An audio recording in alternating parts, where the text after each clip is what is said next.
श्री गुरुदेव दत्त मंदिराच्या रौप्य महोत्सवानिमित्त श्रीराम जन्मोत्सव सोहळा उत्साहात नाशिकच्या इंदिरानगर येथील श्री गुरुदेव दत्त मंदिराच्या रौप्य महोत्सव 2025 निमित्त प्रथम श्रीराम जन्मोत्सव नारदीय कीर्तन आणि गीत रामायण सोहळ्याचे आयोजन करण्यात आले। हा भक्तिमय कार्यक्रम श्री गुरुदेव दत्त सेवा समिती नाशिक यांच्या वतीने संपन्न झालाय। या सोहळ्यात कीर्तनकार रोहिणीताई परांजपे यांनी आपल्या मधुर वाणीने उपस्थित भक्तांना मंत्रमुग्ध केले। त्यांच्या कीर्तनातून श्रीरामांच्या जीवनातील विविध प्रसंग आणि त्यांचे आदर्श जीवन मूल्ये उलगडण्यात आले। कार्यक्रमास इंदिरानगर परिसरातील सर्व रहिवाशांनी उत्स्फूर्त प्रतिसाद दिला। मंदिर परिसर भक्तांच्या उपस्थितीने गजबजून गेला होता, त्यामुळे सोहळ्याला विशेष महत्त्व प्राप्त झाले। श्री गुरुदेव दत्त सेवा समितीच्या वतीने आयोजित या कार्यक्रमामुळे भक्तिभाव आणि सांस्कृतिक वारसा रुंदीगत झाला असून स्थानिक समुदायात एकात्मता आणि सौहार्दाचे वातावरण निर्माण झाले आहे। आम्ही सुखी, आमचं घर सुखी, आमचं पाहिजे सगळं। अहो, आम्ही असे बांधावर उभे राहतो आणि येणाऱ्या पाहुण्याला म्हणतो ते झाड दिसतंय का, तिथपर्यंत सगळं आमचं आहे। ती धरणी माता आपल्यावर हसते, ती म्हणते बाई ग, याचा पणजा सुद्धा हेच म्हणायचा, याचा आजा सुद्धा हेच म्हणायचा की। परवा एक पुण्यात मी गाडी पाहिली बरं का, गाडी कुठली होती, त्या कुणाची होती ती आता मी नाही सांगत, पण मोठी गाडी पाहिली, सिग्नलला होती आणि त्या गाडीच्या मागे लिहिलं होतं भाऊंशी वाकडं स्मशानात लाकडं। म्हणलं बापरे, आता हे भाऊ ही गाडी घेऊन जाणार आहेत की काय वरती। किती अहंता आणि किती ममता।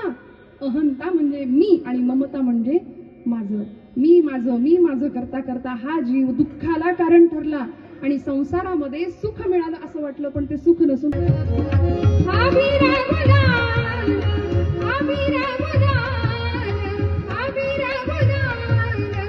उधडी तरंग उधडी तरंग रंग रंग राधा घडी नाच माझा सखा पांडुरंग, राधा घडी नाच माझा सखा पांडुरंग।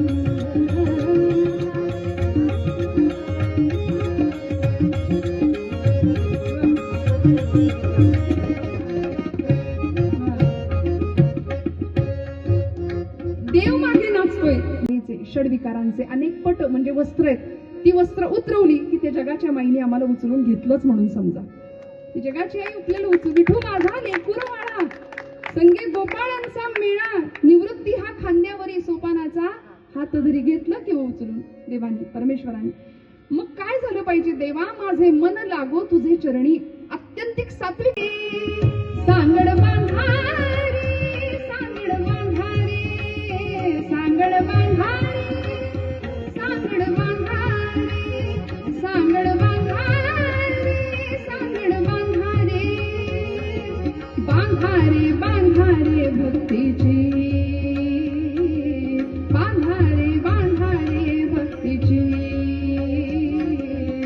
सांगड बांधारी भक्तीची। मोठे धूर तर भारत खंडामध्ये, रत्नांच्या खाणी कुठे तर आर्यावर्तामध्ये, रत्नांच्या खाणी कुठे तर आर्यावर्तामध्ये, अमृताची वृष्टी कुठे तर हिंदुस्थानामध्ये, अमृताची वृष्टी कुठे तर हिंदुस्थानामध्ये। हे यश परक्यांनी गावे,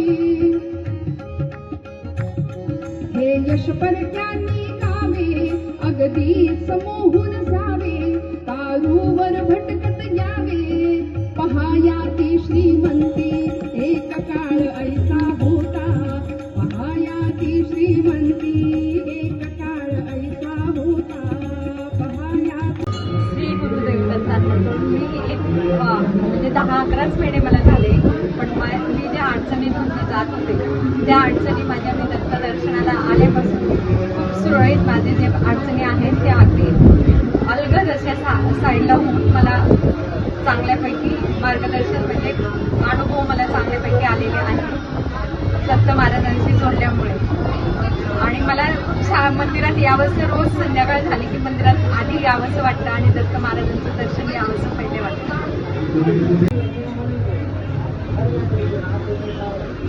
मी निलिमा उरेकर, या दत्त मंदिराशी जोडून मला 3 वर्ष होतात आहे. इथले अनुभव जितके सांगावे तितके कमीच आहे. हा तिन्ही देवतांचा देव आहे. जो देव जन्माला घालतो, नंतर पालन पोषण करतो आणि नंतर आपल्या देवाकडे कसं घेऊन जायचं याचा मार्ग शिकवतो. असा हा दत्त. कोणतंही संकट आलं तर दत्त म्हटलं की तो समोर उभा राहतो. असा माझा श्री गुरुदेव दत्त. कुठल्या परिस्थितीतून मी गेली आहे आणि मला त्याचे फळ कसे मिळाले हे अगणित फळ मला आजवर मिळाले श्री फक्त श्री दत्त कृपेमुळे.